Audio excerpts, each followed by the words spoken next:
आदरणीय शिक्षिका व माझे सर्व प्रिय मित्रांनो, आपण सर्वांना मराठी दिवसाच्या हार्दिक शुभेच्छा। आज आहे 27 फेब्रुवारी म्हणजेच मराठी दिवस। हा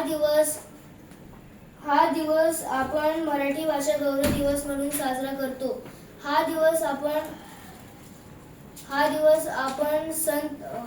आपण कवी साहित्यिक कुसुमाग्रज यांच्या जयंती दिवस म्हणून साजरा करतो। यांनी मराठी भाषेला अभिमानाने उंचीवर आणले व त्या महान व्यक्तिमत्वाला आपण आज आदरांजली अर्पण करतो। मराठी भाषा ही फक्त एक भाषा नाही, तर ती आपली संस्कृती, तर ते आपले अभिमान व तर ती आपली ओळख।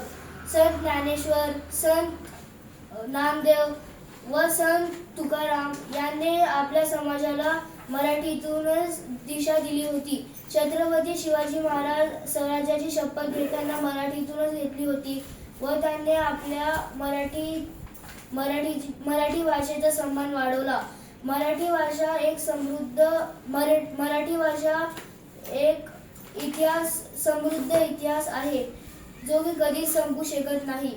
आणि जसं की कविता, कादंबरी, साहित्य, नाटक या सर्व क्षेत्रात मराठीने आपली छाप उमटवली आहे। मी मराठी आहे, मला मराठी भाषेचा अभिमान आहे आणि मी मराठी भाषेला नेहमीच सन्मान देईन। जय महाराष्ट्र।